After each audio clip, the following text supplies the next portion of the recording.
Selamat pagi teman-teman, kita berjumpa lagi dalam video pembelajaran online masih tentang tema The Magic of Personal Motivation, ya. Bagaimana caranya mengembangkan motivasi Anda supaya menjadi terus menyala, berkobar-kobar. Dalam video sebelumnya kita sudah bicara mengenai 5 tips praktis untuk mengembangkan willpower, ya. Jadi willpower itu elemen pertama, Mas. Ketika kita bicara mengenai self factors, ya. Jadi faktor dimensi pertama dari motivasi itu faktor pribadi. Dalam faktor pribadi itu terbagi menjadi 2, willpower sama yang kedua adalah kompetensi, self kompetensi. Jadi kalau willpower itu bicara mengenai kemauan, keinginan, motivasi. Nah, elemen kedua mengenai self kompetensi ini bicara mengenai skills, keterampilan Anda, knowledge, kompetensi. Nah, dalam video kali ini kita akan bicara mengenai elemen yang kedua tadi, Mas, self kompetensi. Ya, jadi di dalam slide berikutnya ini saya bilang bahwa motivasi kita ditentukan juga oleh sejauh mana kita yakin dengan self kompetensi yang kita miliki. Ya, ini namanya kalau dalam ilmu psikologi perilaku disebut self efficacy. Ya, jadi rasa keyakinan kita, rasa percaya diri kita dengan kompetensi yang kita miliki, Mas. Kadang-kadang Anda menjadi tidak termotivasi karena Anda merasa tidak pede dengan kompetensi Anda. Ya, tidak yakin dengan kompetensi Anda. Ini kunci juga ini, Mas. Ya. Ketika Anda mau meraih impian hidup Anda dan kemudian Anda merasa untuk meraih impian itu butuh kompetensi tertentu, dan kemudian Anda merasa tidak begitu yakin bahwa Anda bisa menguasai kompetensi itu akan menurunkan motivasi Anda untuk berjuang, Mas. Contohnya ya, contoh simpel, Mas, ya. Saya misalnya ingin punya cita-cita menjadi sutradara, ya. Saya itu someday, somehow ingin punya mimpi menjadi sutradara gitu ya misalnya.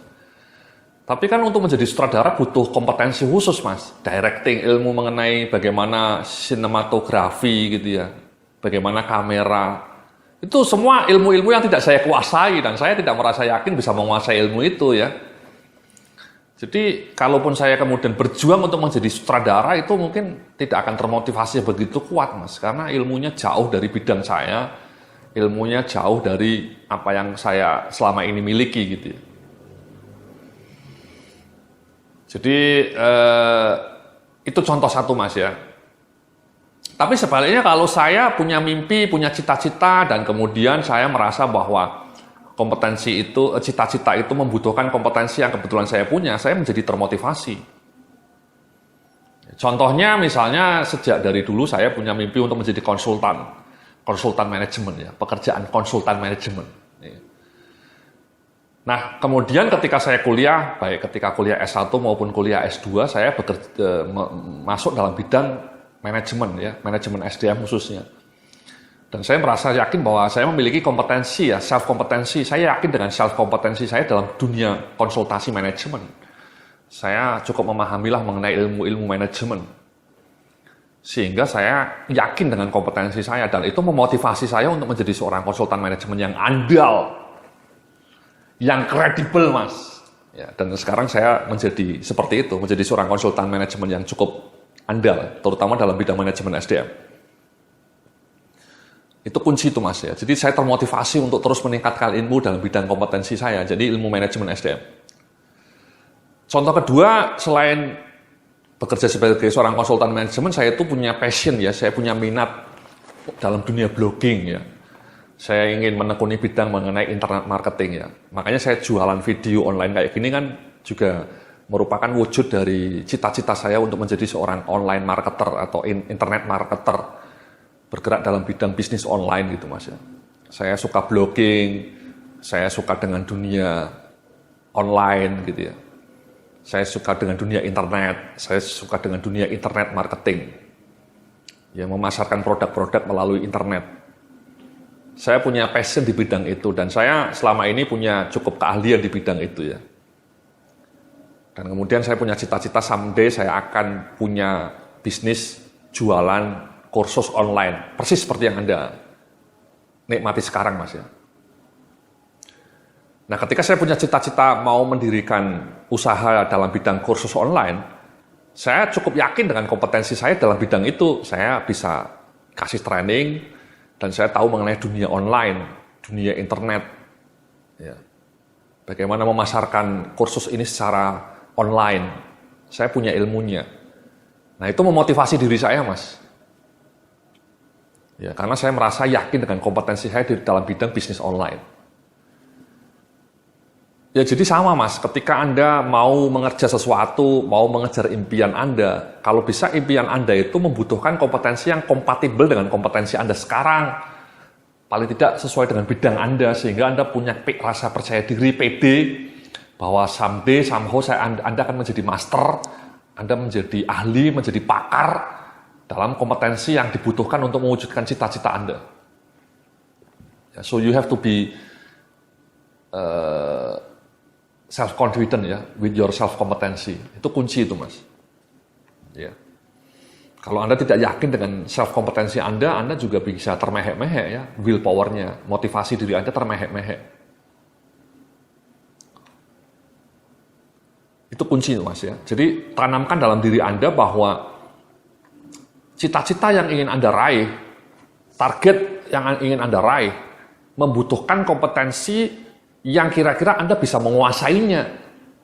Cita-citanya terserahlah ya, entah menjadi seorang pebisnis online, menjadi seorang manajer yang hebat, menjadi seorang direktur, menjadi seorang CEO, whatever. Ya. Apapun cita-cita itu. Nah, ketika cita-cita itu sudah ada di dalam kepala Anda coba pikirkan kira-kira kompetensinya seperti apa. Dan apakah saya bisa nggak punya kompetensi seperti yang disyaratkan itu, yang disyaratkan cita-cita itu. Kalau Anda ingin menjadi seorang manajer yang tangguh, apa kompetensi yang dibutuhkan? Dan kemudian, apakah Anda kira-kira bisa nggak memenuhi kompetensi untuk menjadi manajer yang tangguh? Rasa keyakinan Anda itu memotivasi Anda. Ya, jadi seperti itu, Mas. Oke? Nah, di dalam slide berikutnya ini ya, saya bilang mengenai accelerated learning ini, Mas. Jadi, kalau Anda sudah punya bidang tertentu yang ingin Anda kuasai, fokus pada elemen paling kritikal dari skill yang ingin Anda pelajari. Ada prinsip Pareto ini, Mas ya. 20% elemen menentukan 80% keahlian atau 80% hasil ya. Pareto principle itu namanya. 20% area menentukan 80% keberhasilan atau hasil. Contoh sederhananya gini, Mas. Anda misalnya ingin menguasai PowerPoint, ya. Saya misalnya ya. Saya bikin presentasi yang seperti yang Anda saksikan ini ya, penuh dengan gambar indah, penuh dengan tulisan yang inspiring. Itu sebenarnya saya hanya menguasai 20% saja dari PowerPoint, Mas. Yang cukup saya kuasai itu, saya bisa ngetik di dalam PowerPoint dan masang gambar, insert gambar. Sama ngasih warna. Sudah. Ya itu 3 hal yang saya ingin kuasai. Karena menurut saya 3 hal itulah yang akan menentukan hasil 80% hasil akhir. Jadi saya tidak bernafsu menguasai pernik-pernik PowerPoint yang banyak itu, yang menunya kan banyak kalau Anda tahu PowerPoint itu ya, mungkin sampai ratusan menu. Tapi saya nggak peduli itu, karena ratusan menu tadi menurut saya sekunder, hanya opsional saja. Yang paling penting dari ilmu PowerPoint itu adalah bisa ngetik di PowerPoint, bisa insert gambar menurut saya. Kalau Anda sudah bisa 2 saja, plus ngasih warna misalnya, ngasih membesarkan warna, 3 elemen itu saja dari PowerPoint yang jumlahnya ratusan, Anda sudah bisa membuat PowerPoint presentation yang wow. Contohnya yang seperti Anda lihat ini, presentasi saya ya, lumayan wow lah ya. Ya wow lah ya, I'm confident gitu ya. Jadi presentasi saya itu banyak diapresiasi orang lah. Desainnya menarik ya. Sistematis. Padahal saya membuat PowerPoint itu dengan ilmu yang 20% tadi, 20% ilmu PowerPoint, tapi menghasilkan 80% hasil. Jadi prinsipnya sama, Mas. Kalau Anda ingin menguasai ilmu tertentu dalam bidang yang ingin Anda kuasai, Anda coba tebak apa yang paling penting dari ilmu itu. Itu namanya accelerated learning. Jangan malah menghabiskan waktu untuk menguasai yang sekunder-sekunder tadi, yang tidak utama. Ya. Contoh lain lagi, misalnya Anda mau belajar mengenai blogging ya, mengenai ngeblog. Sama, Mas. Saya itu blogging itu yang paling kunci menurut saya, paling 20% dari komponen utama blogging itu ya cukup bisa menulis. Menulis kalimat yang indah, yang powerful. Sama ya upload tulisan Anda di blognya ya, di WordPress atau di Blogspot gitu ya. Sudah, simple seperti itu saja. Anda nggak perlu mikir macam-macam SEO, kemudian mikir desainnya, bikin template-nya, macam-macam, nggak perlu. Anda cukup fokus pada bagaimana menulis tulisan yang wow, yang kredibel, kemudian di-upload, selesai. Anda pelajari itu saja, karena itu jantung dari sebuah blog yang legendaris itu kekuatan menulis Anda. Bukan kekuatan yang lain-lain, desain-desain macam-macam itu, bukan. Nah, banyak orang yang selama ini terjebak ngurusin yang pernik-pernik yang kecil-kecil, yang tidak power, yang tidak memberikan impact. Ya, jadi Anda fokus pada jantung dari ilmu itu. Jantung ilmu itu apa? Ya, jadi sekali lagi kalau blogging, tadi saya bilang kekuatan menulisnya jantung itu, kuasai itu dan Anda akan menjadi blogger legendaris. Atau PowerPoint, Anda nggak usah pernak-pernik yang macam-macam itu, kuasai, cukup bisa nge-text dan bisa punya taste desain gambar-gambar yang menarik, simple. Jadi itu namanya accelerated learning, Mas.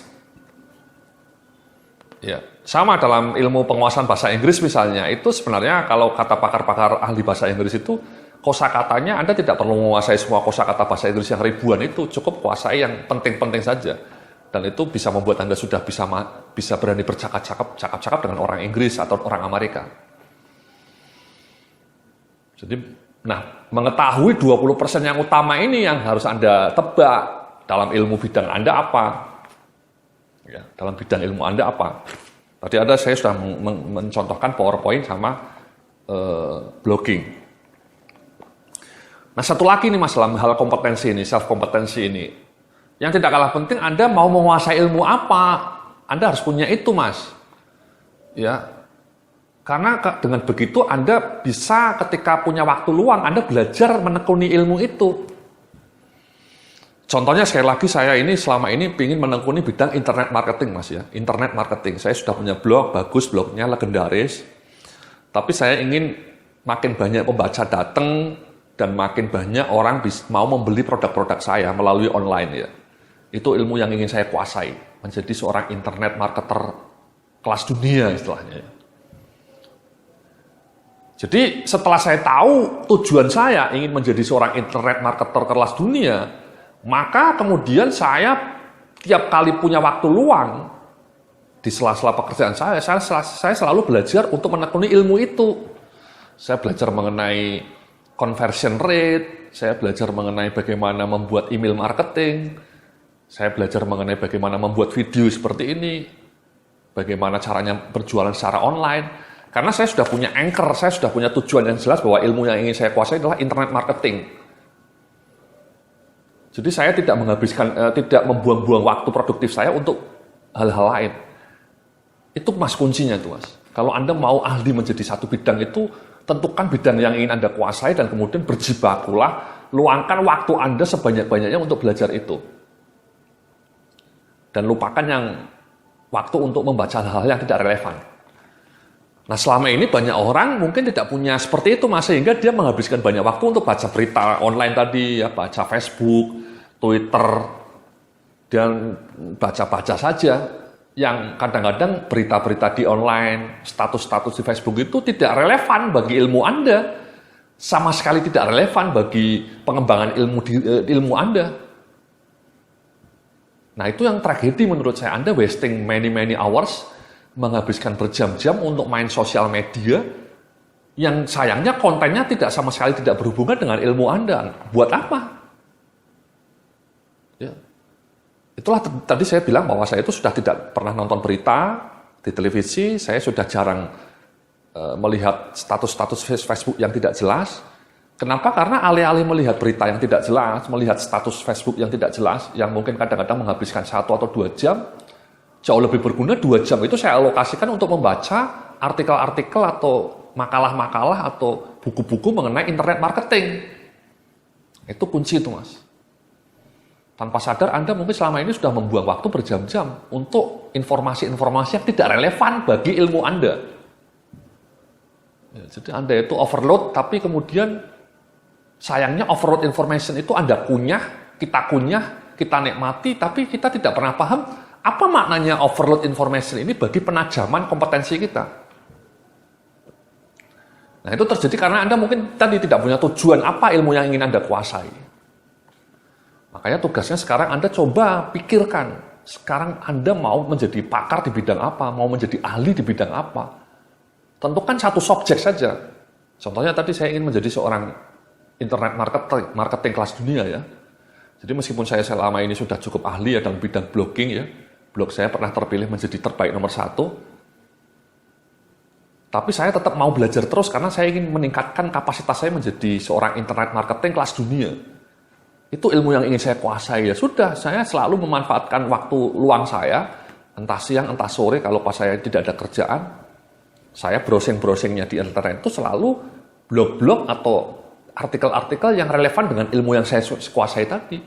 Jadi saya itu punya blog yang saya baca, ikuti blog-blog luar negeri yang isinya semua mengenai internet marketing. Sesuai dengan ilmu saya. Jadi itu produktif, Mas. Jangan hanya browsing sana, klik sini, klik sana mengenai Princess Syahrini, mengenai infotainment, mengenai detik hot, mengenai berita-berita jajet gitu ya. Mengenai produk-produk Samsung yang terbaru, Oppo terbaru, spesifikasinya itu fine memang, tapi apa gunanya untuk ilmu Anda misalnya? Ya. Anda bisa menghabiskan waktu berjam-jam misalnya baca berita mengenai batu akik gitu ya. Atau mengenai smartphone terbaru gitu ya. Itu fine dibaca, sekedarnya saja. Tapi jangan banyak-banyak, jangan lama-lama. Yang lama itu gunakan waktu untuk membaca artikel-artikel online yang berhubungan dengan ilmu Anda. Oke, itulah namanya self-kompetensi, Mas. Itu pilar yang kunci juga selain willpower tadi ya. Jadi untuk elemen pribadi itu personal itu ada 2, self-willpower sama self-kompetensi. Willpower-nya tadi sudah kita bahas, barusan kita membahas mengenai self-kompetensi. Nah, dalam video berikutnya nanti kita akan bicara mengenai konteks yang berikutnya, yakni dimensi sosial dari motivasi. Terima kasih, sampai jumpa dalam video berikutnya.